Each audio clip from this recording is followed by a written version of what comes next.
En vivo desde Casa de Gobierno, escuchamos al vocero presidencial. Partirá desde el aeropuerto de Ezeiza para comenzar su agenda de trabajo en España. Va a llegar a Madrid, previa escala en el Aeropuerto Internacional de Gran Canaria, a las 4:10 hora argentina, 9:10 hora de España. A las 14:30, yo les voy dando todo horario argentino, después probablemente en la agenda que les pasemos tenga el horario local. Yo aquí les voy mencionando el horario de aquí de la Argentina. A las 14:30 horas va a presentar su libro El Camino del Libertario en el auditorio del diario La Razón, donde se espera la presencia de personalidades destacadas del ámbito político, económico y cultural. El sábado a las 4:30 horas, hora argentina por supuesto, se reunirá junto a la secretaria general de la Presidencia, Karina Milei, al embajador argentino en España, Roberto Bosch Esteves, con CEOs de empresas españolas. En tanto, a las 12:30 horas se encontrará con el diputado y presidente de Vox, Santiago Abascal. Por último, el domingo va a participar de un encuentro denominado Europa Viva 24, donde brindará un discurso a partir de las 8:30 horas. Y en la madrugada del lunes va a estar arribando a la República Argentina en torno a las 6:10 de la mañana. El resto del detalle por supuesto, como siempre, les doy yo los puntos fundamentales. El resto de la agenda se las está reenviando la Nari para que la tengan. En otro orden de cosas, comunicarles que Gendarmería Nacional Argentina secuestró 431 kilos de cocaína, valuados en $6.465.000. Es un operativo de inteligencia realizado en la provincia de Salta. La droga se encontraba oculta en el compartimiento de un camión a la altura del kilómetro 1340 de la Ruta Nacional número 34. El conductor quedó detenido. Desde que comenzó la gestión de la ministra Bullrich en el Ministerio de Seguridad, se llevan realizados 8.725 procedimientos antidroga, 4.634 kilos de cocaína fueron incautados, 259.518 pastillas de drogas sintéticas fueron incautadas también, y hay 8.094 traficantes detenidos. Por orden también de la ministra de Seguridad Patricia Bullrich, el Servicio Penitenciario Federal decidió separar a las asesinas de Lucio Dupuy, que hasta ayer convivían en el mismo establecimiento. De esta manera, la madre del niño fue trasladada al Complejo Penitenciario Federal número 6 de Mendoza, mientras que su pareja permanecerá en el Complejo Penitenciario número 1 de San Luis. En su momento plantearon que el niño era un obstáculo para estar juntas. Ahora estarán a cientos de kilómetros de distancia. Queremos destacar también, se ha llevado a puerto, ya por supuesto ustedes lo conocen, porque ha sido de conocimiento público el día de ayer, la Secretaría de Educación llegó a un acuerdo con la Universidad de Buenos Aires, donde se acordó aumentar 270% los gastos de funcionamiento y 300% las partidas para los hospitales que dependen de dicha universidad, por lo que la Universidad de Buenos Aires suspendió la emergencia universitaria declarada el pasado 10 de abril. Y por último, el gobierno de la República Argentina se encuentra conmocionado y condena enérgicamente el ataque sufrido ayer por el primer ministro de la República Eslovaca, Robert Fico. La República Argentina expresa su solidaridad con la familia del primer ministro, así como con el pueblo eslovaco, y espera su pronta y completa recuperación. Sin más, los escucho. Buen día, Gustavo Abuarab, Sitio Andino Mendoza. Hola, consultas. Gustavo. ¿Cuál es la respuesta del gobierno argentino respecto a los 6 asilados que el gobierno de Maduro ha rechazado el salvoconducto? Y el otro tema es, ¿cuándo se enteró el gobierno argentino? ¿Cómo se enteró? ¿Y qué va a hacer ante este presunto hallazgo de petróleo en la Antártida, donde hay reclamos soberanos argentinos? Bueno, en primer lugar, las conversaciones con el gobierno venezolano continúan adelante para efectivamente lograr que los asilados puedan efectivamente exiliarse y que se les asegure el salvoconducto. Así que las conversaciones siguen. Cuando por supuesto haya alguna novedad, se los vamos a comunicar. Con respecto al hallazgo ruso de petróleo en la zona antártica, esto no es nuevo. Esto, si bien se conoció en las últimas horas, este es un hallazgo que ocurrió años atrás. Y por supuesto que Cancillería está recolectando toda la información para entender, bueno, si son cuestiones de investigación o si esto infiere algún otro tipo de prácticas allí en la Antártida. En virtud de lo que efectivamente concluyamos, tomaremos las acciones que correspondan o que consideremos. Buen día, Manuel, ¿cómo te va? Martín Hola, Fernández, ¿cómo andás? para la Radio de la Ciudad. Bien. Quería preguntarte por la designación de Natalia Basil al frente de la Agencia Nacional de Discapacidad. Ella es mujer del consultor Fernando Cerimedo y según lo que se desprende de su currículum es ingeniera química. La pregunta que quiero hacerte es por qué el gobierno considera que es idónea para ser la directora del ANDIS. Gracias.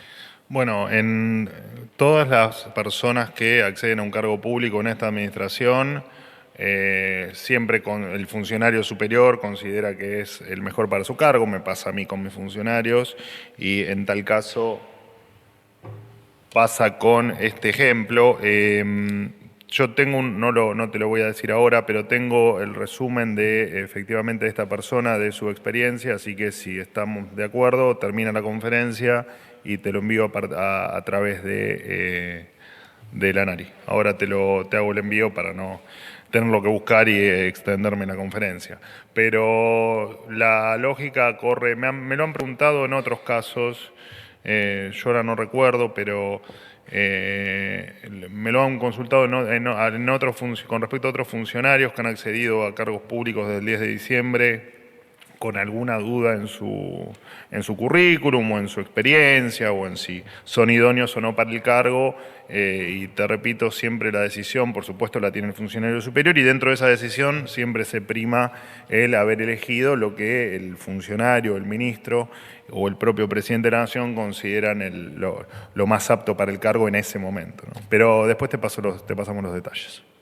¿Qué tal? Buenos días, Manuel. Fabián, ¿cómo andás? Bien, Fabián Walman para FM La Patriada. A propósito del acuerdo con las universidades, en este caso estamos hablando específicamente de la Universidad de Buenos Aires, el gobierno transfirió hasta marzo solamente el 10% del presupuesto. Se vieron beneficiadas, si uno quiere, de alguna manera, la Universidad de Cuyo con el 15%, la Universidad de Córdoba con el 25% y la UBA con el 47%.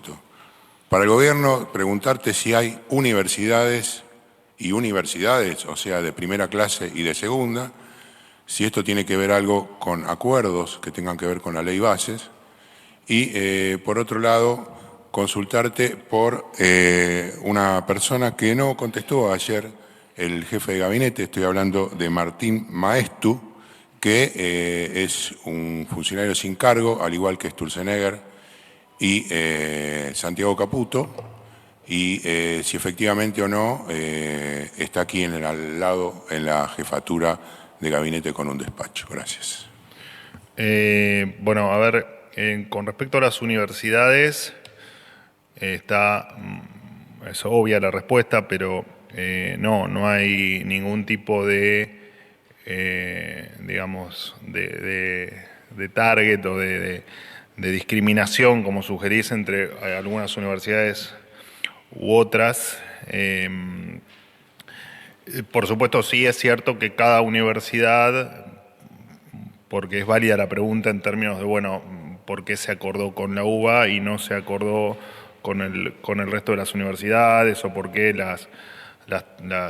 hay diferencias a la vista del tratamiento de algunas o de una universidad versus las otras?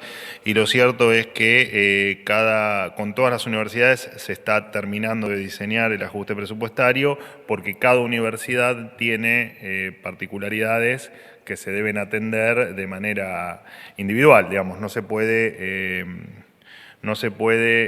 generalizar el tema del tratamiento ni presupuestario ni de ninguna otra cuestión porque, te repito, cada universidad es distinta solo en materia de cantidad de alumnos, digo, ¿no? Como para ponerte una variable. Así que simplemente por eso, y no, ayer un compañero tuyo me sugirió que nosotros hacíamos también transferencias discrecionales en virtud de conseguir el supuesto intento de conseguir votos por la ley bases. Misma respuesta te doy a vos que le di a él. No, eso no está en nuestra esencia, así que efectivamente la respuesta es no. Eso no ocurre. Con respecto a funcionarios sin cargo, funcionarios con despachos, en tal caso, imagínate que no tengo memorizada, todavía me pierdo adentro de Casa Rosada, imagínate que mucho menos voy a saber qué persona está en cada oficina, consultarlo directamente en jefatura de gabinete. Sinceramente no sé qué fue lo que bueno, vos me decís que no respondieron a esa pregunta.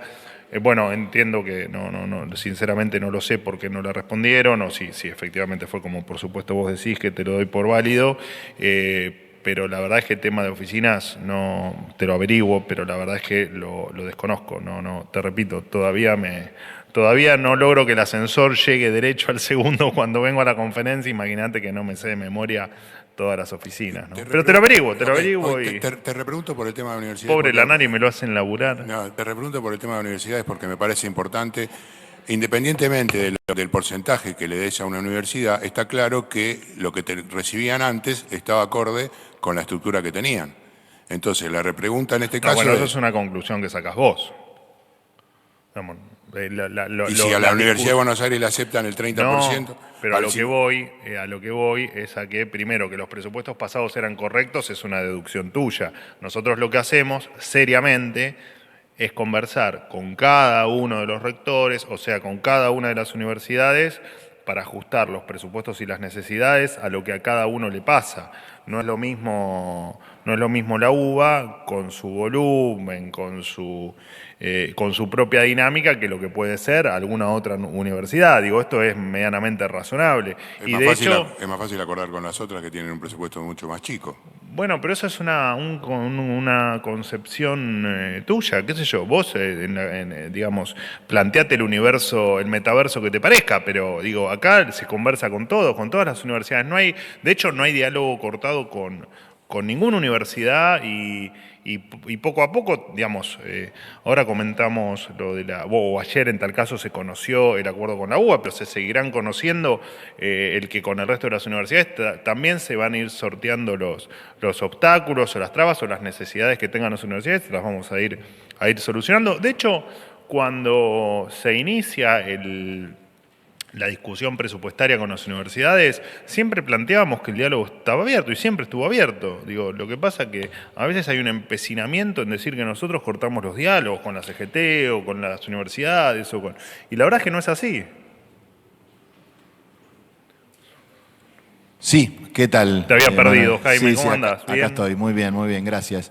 Bueno, consultarte por la ley bases, el tratamiento en el Senado, bueno, según distintas fuentes está demorando su aprobación. Quería saber si el gobierno, digamos, esperaba una resolución más rápida de esta discusión legislativa en la Cámara Alta y, bueno, cuáles son las novedades, si es que las hay, de ayer a hoy, sobre el Pacto de Mayo. Hay distintas versiones sobre en qué podría consistir ese pacto y quiénes lo firmarían y quiénes estarían con el presidente en esa fecha. Bueno, yo ya me reservé el 25 de mayo, voy a estar en Córdoba, así que yo voy a estar. Así que efectivamente el 25 de mayo nos vamos a ver todos en Córdoba. La verdad es que lo que ocurra de acá el 25 de mayo es difícil saberlo, es difícil saber qué va a pasar con la ley bases. Por supuesto que los tiempos no los conocemos y futurología no hago yo, sino que ustedes deberían tampoco hacerla, pero como sé que la hacen, está claro que los tiempos en términos de aprobación de la ley son complejos, porque la propia normativa legislativa, especialmente en el Senado, hace que los tiempos sean muy justos, y como siguen las conversaciones para llegar al acuerdo definitivo, la verdad es que es difícil darle una respuesta se sigue conversando como se viene haciendo desde que inició el tratamiento de la ley y digamos, si llega a haber alguna novedad relevante, pero lo digo siempre, somos respetuosos del trabajo legislativo y veremos qué es lo que ocurre en los próximos días y cuando definitivamente tenemos la fecha del debate en la Cámara, ¿no? de la ley. Última pregunta. Sí, me anotaron. ¿Qué es esto? Miren, los carpeteo. Es una moratoria, No, Manuel. ella está sexta, entonces es la que más chance tiene. ¿Qué tal, Manuel? Buen Hola, día. Miguel, ¿cómo andás? Miguel Nicolich para Radio Rivadavia. Retomando el tema de Jaime, el 25 de mayo, ¿va a haber firma del Pacto de Mayo o solamente va a haber un acto de mayo? ¿Van a estar los gobernadores o no van a estar los gobernadores? ¿Va a ser de cara el presidente ante la gente nada más? Porque nosotros los periodistas mucho estamos diciendo y contando a propósito de todos estos rumores. ¿No puede haber una información más precisa sobre cómo se está preparando para esa fecha? Inclusive la posibilidad de postergarlo, algo que se viene hablando durante toda la semana. Esa es la primera pregunta. ¿Pacto de mayo o solamente acto de mayo? Y la otra, desde el presidente Javier Milei, inclusive vos, se nota en tu discurso y en el discurso del presidente un lenguaje muy hostil. Podría citar ejemplos, pero creo que no viene al caso porque todos los conocemos. ¿A qué se debe? Perdóname, ¿hostilidad con respecto a un tema en particular o alguna persona? No, ¿A en qué te general, el referís? presidente mismo ayer en el Hotel Alvear, vos en varias circunstancias, un tono hostil Pero especificame más, en los así te puedo contestar. discursos, en las respuestas de las preguntas. Sí. ¿A qué se debe? Bueno, en principio, lo que vos me planteás... Bueno, vamos primero a la primera pregunta. Nosotros, la firma del pacto probablemente dependa efectivamente de si están las leyes o no, pero no por una cuestión de que el pacto depende de la ley per se, sino que efectivamente... si los gobernadores no están de acuerdo con la ley, es raro también que firme el Pacto de Mayo, digamos, habría una inconsistencia ahí. Por lo tanto, no es que no damos detalles por alguna razón en particular del Pacto de Mayo, digamos, pasa con la agenda del presidente y pasa con un montón de cuestiones que hasta que no... Pasa con la agenda del presidente. Hasta que no tenemos todos los detalles, no lo comunicamos oficialmente para no generar ninguna duda, ni ningún cambio, ni nada que pueda complicar absolutamente a nadie. Así que no tiene ninguna animosidad el tema de los detalles del Pacto de Mayo. Y por supuesto el 25 de mayo vamos a estar todos en Córdoba, eso está súper confirmado. No sé realmente por qué se puso en duda. El 25 allí estaremos, de hecho es probable que viajemos pasado mediodía. Bueno, entiendo que a la mañana se realizará el Te Deum aquí en la Ciudad de Buenos Aires. Y no vamos a dar más detalles porque todavía no los hemos confirmado, pero no es por nada en particular. Con respecto a la animosidad o a la hostilidad, no me acuerdo qué definición usaste. Bueno, yo ayer, más allá por supuesto de que si no estoy lo veo, pero digo, ayer estuve presente y la verdad es que no solo no fue hostil. Es cierto que cuando uno habla de hostilidad hay un cierto aspecto de subjetividad, ¿no? Cuando uno califica. Cuando uno califica, y probablemente en lo que yo te diga, tal vez también, ¿no? Digamos, la subjetividad... ¿Vos has mandado No. a gente que opina sobre economía, sobre el dólar, el alcarazo, al psicólogo? ¿No es un lenguaje hostil acaso? Es muy divertido lo que planteás porque fue una entrevista con Esteban Trebuch en La Nación Más y lo que dije a Trebuch es, bueno, miren, insisten tanto con la devaluación o con el tipo de cambio trazado, que bueno, que hagan terapia. Si efectivamente es un tema que no los deja, no les permite seguir con sus vidas, efectivamente hagan terapia. No es que te mandé al psicólogo a vos, ni a los analistas, ni a nadie. Fue simplemente una charla de café como habitualmente me siento en las entrevistas que voy, porque siempre me tratan, o en general me tratan muy bien, no en todas, pero en general me tratan muy bien. Y en ese marco fue el comentario. De todas maneras, entiendo que nadie va a ir al psicólogo por ese comentario, ni que nadie se haya sentido demasiado ofendido por ese comentario. De todas maneras, y de hecho tampoco hubo hostilidad, o sea, me insistís con una pregunta 50 veces, pregunta que además ya respondimos en un sinfín de oportunidades, el propio presidente lo ha hecho con respecto a la devaluación, y simplemente fue un comentario que me parece que el que lo vio no se sintió para nada ni dolido, ni hostigado, ni maltratado, me da esa sensación. Y de hecho ese es un comentario mío que no nada tuvo que ver, me parece, con el evento de ayer. El evento de ayer, no sé, realmente no sé el punto que marcás como hostil. A nosotros repito, ¿no? Es una sensación subjetiva, vos tenés tu subjetividad y yo tengo la mía. Nosotros no somos para nada hostiles. De hecho, en lo personal, porque me estás preguntando un tema personal que suelo no contestar de nada de términos personales, pero ya que me lo marcás como un tema personal, te respondo desde lo personal. Lejos estoy de ser hostil con absolutamente nadie, mucho menos con los periodistas. De hecho, a vos te lo he dicho muchas veces en esta sala y adelante de todos, que hemos sido compañeros de trabajo, mantengo la misma calidez y el mismo buen trato que tuve siempre con todo el mundo, mucho más con aquellos que compartieron conmigo los medios de comunicación. Y de hecho, tengo un excelentísimo trato con todos, absolutamente con todos. Así que no, rechazo absolutamente lo que estás diciendo. No solo que no soy hostil, no somos hostiles, tenemos en general un muy buen trato con el periodismo y tenemos en general un muy buen trato con todos. Y siempre fue así, digamos, no es algo que haya venido con el cargo, sino que siempre fue así.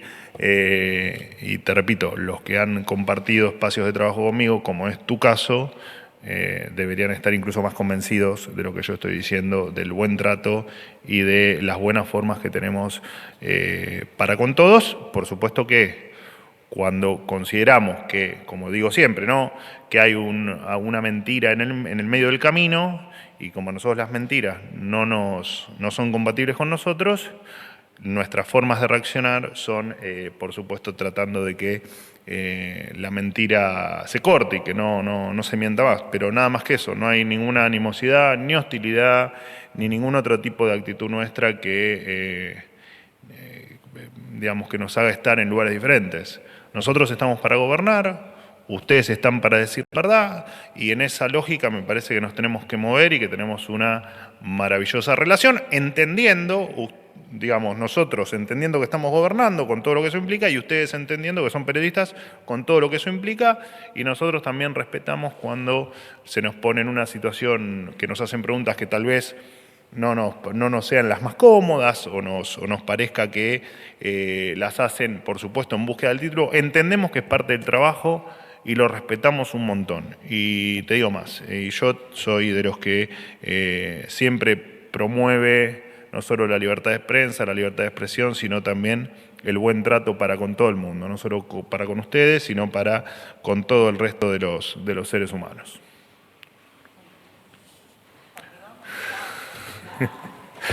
Vale. Una.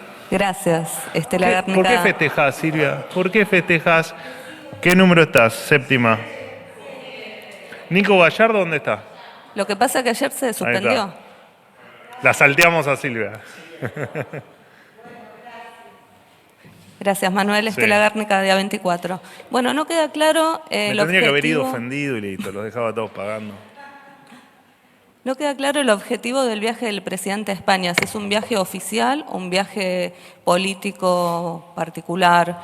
Y bueno, ¿por qué no hay en agenda reuniones bilaterales con el gobierno de España, teniendo en cuenta la política internacional y las relaciones históricas con ese país, ¿no? Y por otro lado, bueno, ¿cuál es el costo del viaje teniendo en cuenta esto?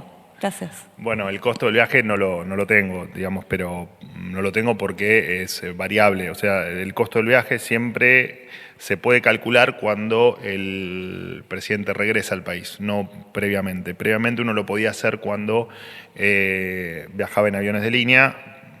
En este caso se puede hacer cuando el presidente regresa. Así que en tal caso, la semana que viene se los informo si es que les sigue interesando el precio del viaje.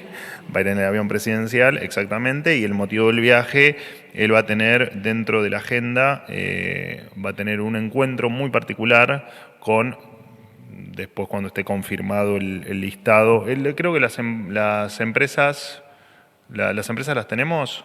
Bueno, cuando tengamos, como siempre, apelando a la confirmación final del último detalle de cada una de las reuniones, se las vamos a pasar, pero hay una reunión con los principales empresarios españoles, de los cuales entiendo que la mayoría, si no todos, tienen inversiones o intereses en Argentina.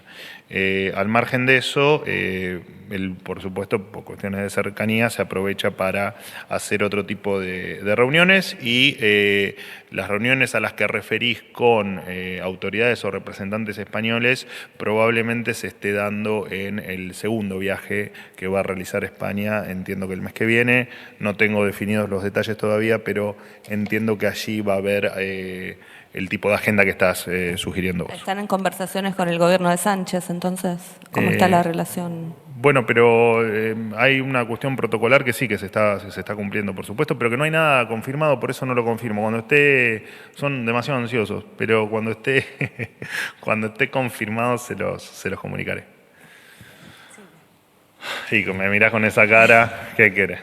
Soy un tipo sensible, Manuel. No parece, pero soy sensible. Sí, sí, me parece muy bien. Te estamos sensibilizando acá Gallardo y Gagliano. en Gagliano en está, la no lo vi, sala ¿no? Está Gagliano. de periodistas de La Rosada. Como para no verlo con el pullover llamativo, el pullover. Sí. Te agradezco mucho, Manuel, de verdad. Y quiero profundizar esta consulta que te hizo la colega Gárnica en relación justamente a España, porque la información que nos llega desde Madrid es que se trata de una visita privada. En ese sentido, mi pregunta es si no teme el gobierno argentino algún tipo de sanción o de molestia explícita de parte del gobierno español, de la corona española, por visitar, por ir a un evento de un partido de extrema derecha, podríamos decir todavía marginal en la política española, porque electoralmente tampoco es importante, y que esto sea como un mensaje minoritario para el electorado español, digamos, para la población española. Gracias.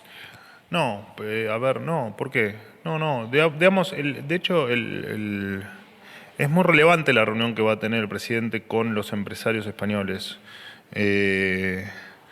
No es un tema menor, es uno de los principales inversores en la Argentina, digamos, son los capitales es el origen de los capitales, uno de los orígenes principales que tiene la Argentina en términos de inversiones, y es sumamente relevante, más allá de que ustedes evidentemente no le están dando el valor que tiene, pero cuando les demos efectivamente los detalles de la reunión, se entenderá bien que efectivamente es de suma importancia.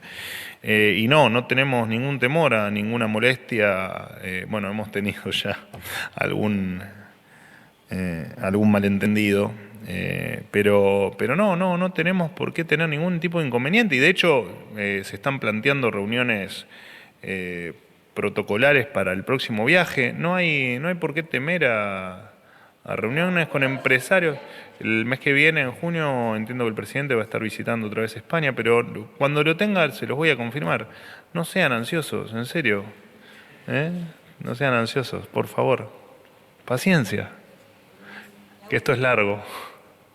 La última. Sí. No, me saltearon. ¿Se fue Gallardo? ¿Me dejó plantado Gallardo? ¿En serio?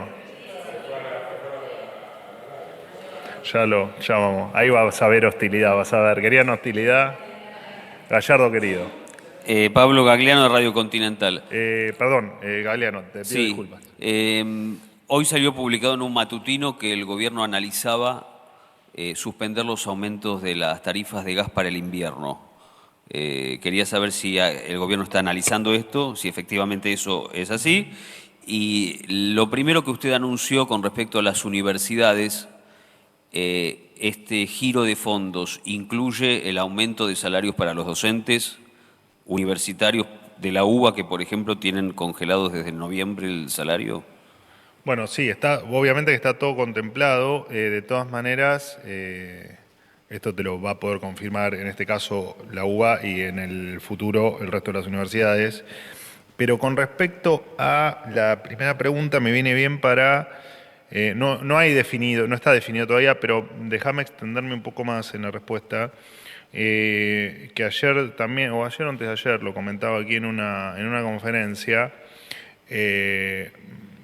cuando nosotros en este recorte de gasto público de shock que hicimos para equilibrar las cuentas y que por supuesto tuvo efectos, lo ha dicho el presidente, tuvo resultados más veloces de los que esperábamos en términos de lograr el superávit fiscal. Lo cierto es que como logramos el superávit financiero, o sea, el superávit no solo de gastos versus ingresos, sino cuando uno adiciona a ese cálculo el pago de intereses de la deuda, y pagando los intereses de la deuda, todavía estamos en superávit. Ese es el superávit financiero y es lo que efectivamente vale en la discusión, vale cuando discutís sobre la mesa en términos de equilibrio fiscal. Cuando vos tenés ese superávit, podés tener algunas liberalidades y el determinado peso que debe recaer o que indefectiblemente iba a recaer en determinados sectores de la sociedad, poder dosificarlo y poder manejarte de otra manera que no sea con una espada en el cuello, como para ponerlo en términos de guerra, digamos. Pero no es porque el aumento no, hipotetizando, ¿no? Porque claramente no, te estoy diciendo que no tomamos ninguna determinación todavía, pero puede ocurrir, digo, como ocurrió con otros aumentos, que uno tenga la facultad, transitando este esquema de superávit fiscal, de poder ir ajustando y reacomodando algunas cuestiones. Iba a pasar con un montón de cosas, digo, no solo en términos de tarifas, digo, uno va a ir acomodando en este proceso de normalización para que efectivamente, que no haya un peso adicional sobre la gente, que no sea imperioso que exista tan rápidamente, pero digo, ya te digo, lo quería ampliar más allá de tu pregunta al resto de las cuestiones, ¿no? Bueno, excepto por Gallardo he cumplido. Después lo voy a ver a Gallardo. Gracias, chicos. Bien, escuchábamos al vocero presidencial. Nos reencontramos en algunos minutos nada más a partir de las 12 del mediodía en nuestra segunda edición. Te esperamos.